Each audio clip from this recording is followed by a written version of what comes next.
menjual banyak sensualitas dengan penggambaran tanpa batas, membuka perilaku abnormalitas hingga aktivitas seks bebas sampai dengan bablas, dengan kapasitas pas sesuai kapabilitas sampai membuat kamu mungkin ingin keramas. Ini review kami berbalut netralitas dan objektivitas. Nah, kali ini gue bakal ngebahas salah satu dramanya Netflix, series asal Jepang berjudul The Naked Director. Nah, serial original Netflix ini merupakan semi-biografi legenda kontroversial Jepang, Toru Muranishi. Jumlahnya sih cuma 8 episode saja menurut gue, tapi film ini atau series ini menggambarkan bagaimana industri dewasa di Jepang itu berkembang dari tahun 80-an hingga sampai dengan sekarang. Nah, untuk pertama settingnya yang seperti gue bilang tadi, ini ngambil setting era 1980-an di mana industri dewasa mencapai masa ketenarannya. Sebagian besar set dan kostum pun terbilang menggambarkan Jepang di masa itu. Nah, sementara untuk fashionnya sendiri ada yang unik dengan salah satu pemerannya, yaitu si Torunya sendiri. Nah, tahukah kamu kalau daleman Toru itu yang ikonik dari film ini ternyata harganya tuh senilai dengan Rp616.000. Harga yang lumayan untuk sebuah celana dalam kan. Nah, itu bahkan lebih mahal dari sweater full color yang dipakai sama temennya Toru, yang cuman harganya senilai Rp580.000. Nah, fase untuk ceritanya sendiri ini ada dalam beberapa tahap dan terbagi atas 8 episode. Nah, fase pertama itu menggambarkan tentang kegagapan Toru sebagai seorang sales ensiklopedia Inggris hingga nyaris dipecat sama atasannya sendiri karena mencapai penjualan terendah. Dari sini kemudian setelah dia hampir dipecat dan dia kemudian belajar, dia bangkit dan akhirnya mencapai penjualan tertinggi di perusahaannya. Tapi selanjutnya perusahaannya itu kolaps hingga akhirnya dia kehilangan pekerjaan, dan lebih parahnya dia memergoki istrinya sendiri lagi berselingkuh sama cowok lain di dalam rumahnya sendiri. Dari situ keluarganya pecah, berantakan, istrinya keluar dari rumah, bawa 2 anaknya. Nah, kemudian momentum titik terendah dalam hidup Toru ini berubah setelah dia bertemu dengan salah satu temennya. Temennya itu namanya ada Kawada.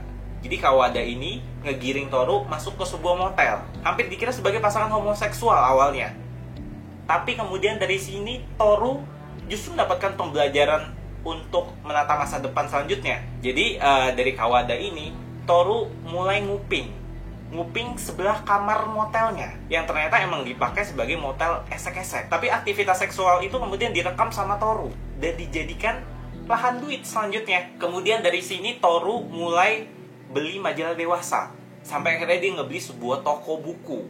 Dari toko buku inilah akhirnya Toru mulai mencapai titik baliknya lagi. Setelah dia beli majalah dewasa ini, dia kemudian tertarik buat memproduksi majalahnya sendiri. Majalahnya sendiri dibikin, akhirnya dicetak, dan lebih parahnya adalah di majalah ini dengan menggandeng teman dekatnya itu, dia menerapkan gaya baru. Gaya yang mungkin kamu kenal sekarang dengan istilah hardcore dan juga unsensor. Dimana di sini mungkin kalau dulu di zaman 80-an itu orang lebih cenderung melihat model majalah dewasa tapi dengan sensor pada bagian kemaluan si wanitanya.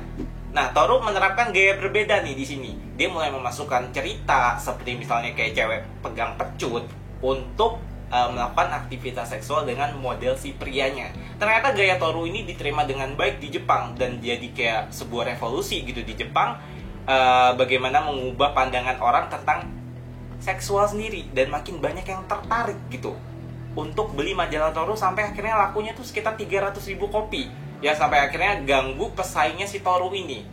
Nah, setelah ganggu pesaingnya ini mulailah Toru juga diusik kehidupannya. Jadi karena pesaingnya ini adalah sebuah perusahaan besar, akhirnya perusahaan pesaingnya ini kayak mulai main mata gitu sama polisi. Sampai akhirnya Toru pun ditangkap sama polisi karena ketahuan memproduksi majalah yang seharusnya nggak boleh diproduksi ini. Kemudian dari situ dia sempat dipenjara dulu sampai akhirnya industri majalah dewasa ini berganti kepada industri rental video kaset dewasa. Mulai masa peralihan ini di sekitar tahun 1984. Di sini dengan menggandeng seorang model aktris porno bernama Megumi, Toru kembali melakukan revolusi. Dia menemukan pakem baru dan mengubah pandangan seorang cowok terhadap cewek. Biasanya kan cewek dikenal dengan kulit mulus, ketiak tanpa bulu, bersih. Itu mungkin itu hal-hal yang bisa bikin orang tertarik secara seksual. Toru merubah pandangan itu dengan menempatkan seorang aktris bernama Megumi, tapi dia punya bulu ketek.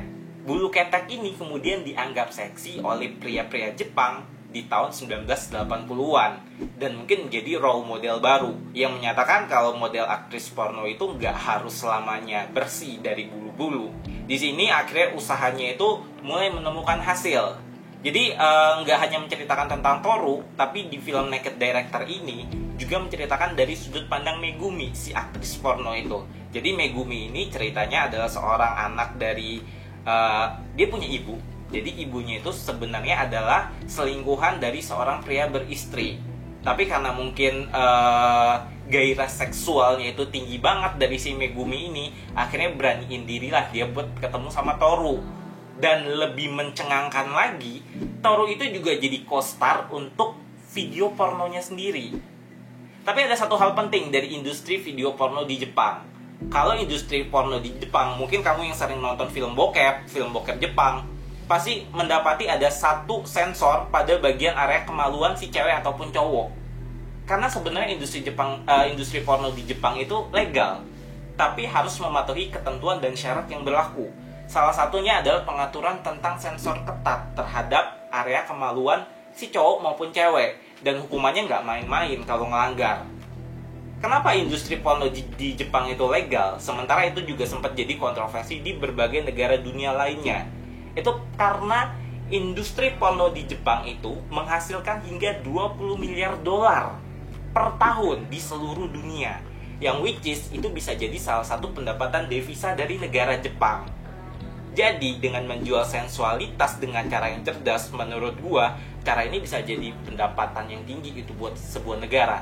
Dan fakta yang lebih mencengangkan lagi adalah jika dibandingkan dengan Indonesia, angka pemerkosaan Jepang versus Indonesia itu 1:55, yang artinya warga Jepang bisa secara legal mengakses pornografi, tapi warganya nggak kepikiran buat melakukan kayak pemerkosaan. Tingkat pemerkosaannya tuh rendah di sana. Bandingkan dengan yang di Indonesia, walaupun ilegal di sini, tapi kenyataannya adalah setiap terjadi 55 kali kasus pemerkosaan di Indonesia, baru terjadi sekali aja di Jepang. Itu membuktikan bagaimana cara seseorang menyerap informasi atau sesuatu itu nggak langsung ditelan mentah-mentah. Berdasarkan ini, ada sekitar 5.000 judul yang diproduksi setiap tahunnya. Itu kurang lebih informasi tentang industri porno di Jepang ya. Balik lagi ke Toru tadi, Toru setelah memproduksi video itu, dia sempat mengalami kejatuhan juga. Karena pesaingnya itu tadi, yang kembali mau ngejatuhin dia. Sampai akhirnya dia bikin terobosan, mau bikin video porno dengan bintang internasional. Akhirnya dia terbanglah ke Hollywood. Waktu itu ke Hollywood itu dia gandeng aktris porno yang ada di Honolulu, Hawaii. Namanya adalah Allison Mandy. Tapi di sini setelah berhasil melakukan perekaman di dalam sebuah pesawat, aktivitas seksualnya itu direkam di situ, akhirnya Toru dijebak dan dia masuk penjara di Honolulu. Dia dituduh melakukan visa palsu, memalsukan visanya sendiri. Sampai akhirnya dia ditahan selama beberapa waktu. Sementara teman-teman yang ikut dia ke Honolulu, Hawaii itu balik lagi ke Jepang.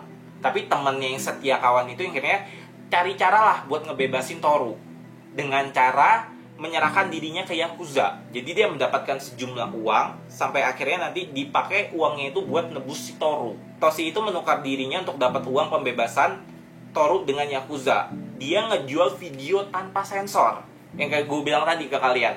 Jadi sebenarnya di Jepang itu nggak boleh lu memproduksi sebuah film dewasa tapi tanpa sensor. Nah, temannya Toshi ini ngambil materi mentahnya dan diedarkan secara ilegal. Dari situ ketahuan lah sama Toru. Mereka tuh kayak berantem ribut kayak gitulah, sampai akhirnya Toru juga ngusir si temannya ini, walaupun udah berjasa membebaskan dia, karena dia juga takut gitu kan ketangkep lagi. Apalagi aktivitas ini yang kayak gue bilang tadi adalah sebuah hal yang ilegal. Nah, perusahaannya ini dikenal dengan nama Sapphire Pictures kalau sekarang ini ya. Sampai akhirnya digambarkanlah temennya itu bebas dari penjara, tapi akhirnya tetap bergabung sama Yakuza. Dari kesimpulan sini sih, film The Naked Director ini menggambarkan banget bagaimana industri film dewasa itu berpengaruh besar di Jepang. Dan rencananya akan ada sequel dari film Naked Director ini. Gue sih belum tahu pasti kapan akan ditayangkan lagi di Netflix untuk season keduanya. Tapi yang pasti film ini cukup menghasilkan, cukup populer, dan itu membuktikan ke semua orang kalau sebuah film digarap dengan serius, dengan baik, itu pasti bakal jadi sesuatu. Ini mematahkan mungkin dari orang-orang yang memikirkan, wah, film The Naked Director ini kayaknya film khusus dewasa yang banyak adegan-adegan seksualnya. Bener sih, ada banyak banget adegan seksual, tapi kita jadi banyak tahu. Seperti misalnya nih, ketika dalam pengambilan sebuah adegan video, itu rupanya bagian kemaluan mereka tuh diselotip menggunakan alat-alat tertentu. Jadi aktivitas seks yang mereka lakukan itu palsu. Tapi Toru lagi-lagi mematahkan tentang itu. Jadi dia pengen ekspresi asli dari si model-model pornonya. Akhirnya dibikinlah di Jepang. Gua nggak tahu ya kalau sekarang tuh apakah sudah dilegalkan melakukan aktivitas seks sungguhan tanpa selotip itu atau enggak. Tapi yang pasti itu ide awalnya itu dari si Toru ini. Informasi lagi, aktris porno di Jepang itu ternyata punya honor jauh lebih besar dibandingkan dengan aktor pornonya. Misalnya kayak gini, artis terkenal kayak Emiri Okazaki itu bahkan dapetin pendapatan hingga 2 miliar per bulannya. Itu jauh banget dari tarif aktor cowoknya yang dipakai dalam film dewasa. Itu mereka mungkin sekitar dapat puluhan juta kali ya. That's why kenapa banyak banget orang yang memilih untuk terjun sebagai bintang porno di Jepang. Oke, sekian dulu untuk review hari ini tentang film The Naked Director. Ini film cerdas yang menggambarkan tentang seseorang yang memanfaatkan selangkangan untuk mendapatkan pundi-pundi uang. Jadi mungkin buat kamu yang belum nonton serial ini, kamu harus nonton dulu serial ini, karena serial ini bakal membuka mata kamu akan sebuah film dewasa. Oke, sekian dulu untuk hari ini. Sampai jumpa nanti di CSA review berikutnya.